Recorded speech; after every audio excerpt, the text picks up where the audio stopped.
Hello friends, आज मैं आपके लिए आई हूँ हिंदी कविता छायावाद के बाद का क्वेश्चन पेपर जो second year BA Hindi honours fourth semester का। तो चलिए जानते हैं इसमें किस तरह के क्वेश्चंस आने वाले हैं।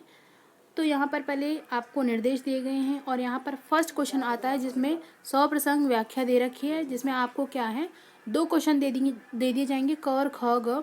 ठीक है, उसमें से आपको 2 चॉइस दिए जाएंगे कि आपको इन दोनों में से मतलब 2 क्वेश्चन अटेम्प्ट करने हैं जो 7.5 मार्क्स के होंगे।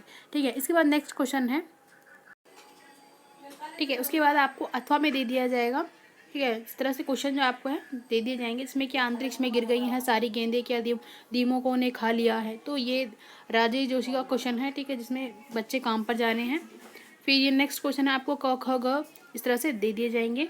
ठीक है, तो इसमें नेक्स्ट है सिर्फ हंगामा खड़ा करने मेरा मकसद नहीं है, मेरी कोशिश है कि ये सूरत बदलनी चाहिए। ठीक है, तो हमने देखा फर्स्ट क्वेश्चन स्वप्रसंग व्याख्या में हमने क्या देखा कि आपको 2 क्वेश्चन दे दिए जाएंगे। ठीक है, उसमें भी क और ख में ऑप्शन दे दी जाएंगी। आपको उन दोनों में से क्या है कि नहीं 2 पर करना है। 4 दिए जाएंगे, उनमें से 2 को करना है। ठीक है, इसके बाद एक आदमी रोटी बेलता है, एक आदमी रोटी खाता है और तीसरा आदमी भी है जो ना रोटी बेलता है और ना ही रोटी खाता है। तो इसके बारे में आपको इसकी स्वप्रसंग व्याख्या करनी है। ठीक है,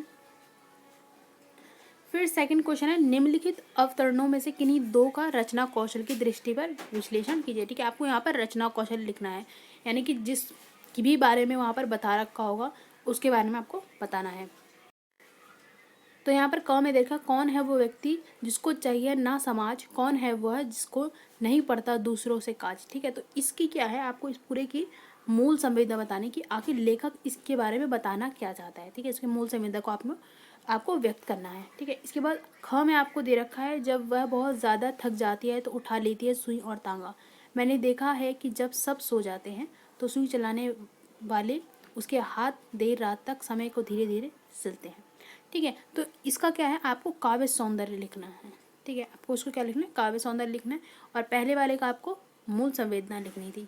ठीक है, इसके बाद नेक्स्ट है राष्ट्रगीत में भला कौन वह भारत भाग्य विधाता है, फटा सुथन्ना पहने जिसका गुण हर चन्ना गाता है। ठीक है, तो आपको इसके काव्य बिंब को बताना है। ठीक है, इसके बिंब को बताना है कि किस तरह से इसमें जो लेखक है उसे किस बात को बताना चाहता है। ठीक है, इसके बाद थर्ड क्वेश्चन है, ये जो सेकंड क्वेश्चन है इसमें सिर्फ आपको 2 ही करने हैं। ठीक है, थर्ड क्वेश्चन है नागार्जुन की काव्यगत विशेषता, यानी कि जो उनकी काव्यगत विशेषताएं रही हैं उनके बारे में आपको बताना है। ठीक है, आगे की कविता का मूल मंत्र व स्वर स्पष्ट कीजिए। ठीक है, जो उनके जो मूल मंत्र अपने कविताओं में देते हैं उसके बारे में बताना है। ठीक है, तो इनमें आपको ऑप्शन दे रखा है, तो इन दोनों में से आपको जो आपको अच्छे से आ सके उसको करना है, जो 15 मार्क्स का है। ठीक है, इसके बाद है फोर्थ क्वेश्चन रामदास कविता की मूल संवेदना को स्पष्ट कीजिए, यानी कि जो रामदास कविता है उस कविता की क्या मूल संवेदना थी। ठीक है, जो रामदास कविता है उसके माध्यम से कवि क्या बताना चाहते थे। ठीक है, तो इसके बारे में आपको बताना है। आगे है तो नेक्स्ट क्वेश्चन है राजेश जोशी की कविताओं में व्यक्त स्वप्न और यथार्थ का चित्रण कीजिए। ठीक है, जो राजेश जोशी की कविताएं हैं उनसे आपको बताना है कि स्वप्न और यथार्थ का बारे में बताना है कि सच्चाई क्या होती है और स्वप्न क्या होता है।